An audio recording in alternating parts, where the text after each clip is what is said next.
Good morning, beta.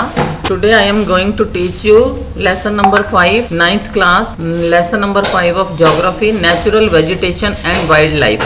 Natural vegetation किसे कहते हैं बेटा? जिसको हम नहीं उगाते, नेचर की तरफ से वो उगाती है, जैसे जंगल हो गए.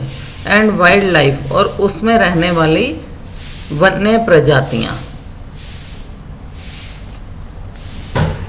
इसकी समरी है बेटा, ये सामने समरी से ये लेसन पढ़ा रही हूँ. 2 या 3 वीडियोस में ये कंप्लीट होगा ये lesson. Natural vegetation and wildlife are very important part of ecosystem. Natural vegetation और वाइल्ड लाइफ जो है ये हमारे इकोसिस्टम का एक इम्पॉर्टेंट पार्ट है. India is in top 12 mega biodiversity nations of the world. India जो है ये टॉप 12 मेगा बायोडाइवर्सिटी नेशंस में से एक है. There are 47,000 species of plants. ये कई बार वन वर्ड के क्वेश्चन में आ जाता है. हमारे यहाँ 47,000 स्पीशीज ऑफ प्लांट्स हैं, 15,000 फ्लावरिंग प्लांट्स स्पीशीज हैं और 89,000 animal species in India. Animals के स्पीशीज पूछ लिए जाते हैं, फ्लावरिंग प्लांट्स पूछ लिए जाते हैं और स्पीशीज ऑफ प्लांट्स भी पूछ लिए जाते हैं. Naturally grown vegetation is called virgin vegetation. Virgin vegetation किसे कहते हैं? जो वेजिटेशन अपने आप उगाती है, जैसे घास वगैरह है, पेड़ पौधे हैं जो अपने आप नेचर की तरफ से उगते हैं, उसे विर्जिन वेजिटेशन बोलते हैं. Indigenous species are called endemic and species of other countries grown here are called exotic plants. जो दूसरे कंट्रीज के जो प्लांट्स यहाँ उगते हैं उन्हें एक्सोटिक प्लांट्स बोलते हैं और इंडिजीनियस स्पीशीज को एंडेमिक बोलते हैं. Plant kingdom is called flora और animal kingdom is called fauna. Plant kingdom को, प्लांट्स को हम फ्लोरा के नाम से पुकारते हैं. फ्लोरा की टर्म भी आ जाती है, फ्लोरा की डेफिनेशन भी आ जाती है. तो आप लिखेंगे plant kingdom of an area is called flora.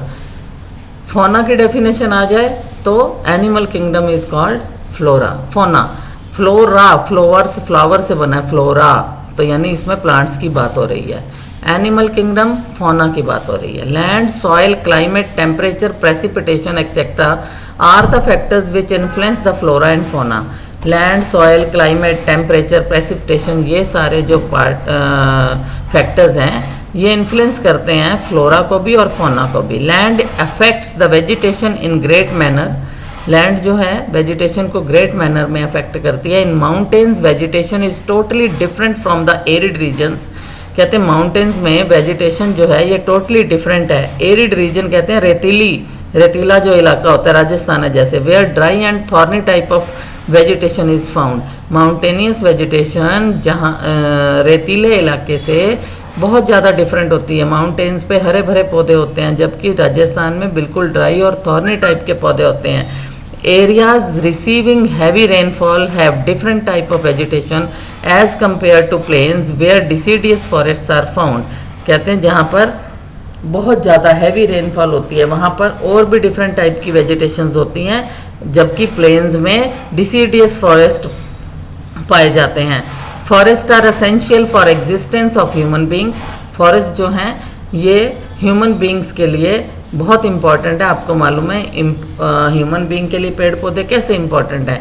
Human being oxygen लेते हैं, पेड़ पौधे ऑक्सीजन छोड़ते हैं. तो they play a vital role to maintain the environment. दोनों का वाइटल रोल है एनवायरनमेंट को मेंटेन करने का. Forest control wind force and bring rainfall. Forest जो हैं ये विंड फोर्स को कंट्रोल करते हैं और रेनफॉल लाते हैं. Indian vegetation areas have changed drastically during the course of time due to human activities. Indian vegetation का एरिया जो है ये बड़ा ड्रास्टिक चेंज आया इसमें क्योंकि ह्यूमन की एक्टिविटीज़ ही बदलती जा रही हैं. Except the Himalayas, desert etcetera the vegetation cover of other parts have been change. कहते हैं हिमालयस की बात करें या डेजर्ट की, उसको छोड़कर बाकी सारी जगह में वेजिटेशन में बहुत ज़्यादा चेंज आया है. All the plants, humans, animals of a particular area form the ecosystem. Ecosystem की डेफिनेशन आ जाती है तो आप क्या लिखेंगे? All the plants, humans and animals of a particular area form the ecosystem. Humans are also very important part of the ecosystem. Ecosystem का human beings एक बहुत बड़ा इंपॉर्टेंट पार्ट है. They use the vegetation and wildlife of the ecosystem. Human being है जो vegetation को भी use करता है और वाइल्ड लाइफ को भी यूज़ करता है, बट द अनबैलेंस यूज, अगर इसका अनबैलेंस यूज हो जाए, has reduce the forest cover, इसी ने फॉरेस्ट कवर भी घटा दिया है और नंबर ऑफ एनिमल्स को भी कम कर दिया है। कैसे अनबैलेंस यूज रहा इसका ह्यूमन बीइंग का? ह्यूमन बीइंग ने धड़ाधड़ लकड़ी के लिए फॉरेस्ट काटे, जब फॉरेस्ट कट जाएंगे एनिमल्स को घर नहीं मिलेंगे रहने के लिए, तो नंबर ऑफ एनिमल्स भी कम हो गए और फॉरेस्ट भी कम हो गए। एक बायोम आ जाती है टर्म, बायोम टर्म का मीनिंग क्या है? A biome means large ecosystem with variety of vegetation and wildlife, जिसमें बहुत सारी वेजिटेशन और वाइल्ड लाइफ होती है, काफ़ी वैरायटी की लार्ज इकोसिस्टम होता है, उसे बायोम बोलते हैं। तो this is my first video, बाकी का मैं आपको टाइप्स ऑफ वेजिटेशन जो है वो सेकंड वीडियो में करवाऊंगी। Thank you.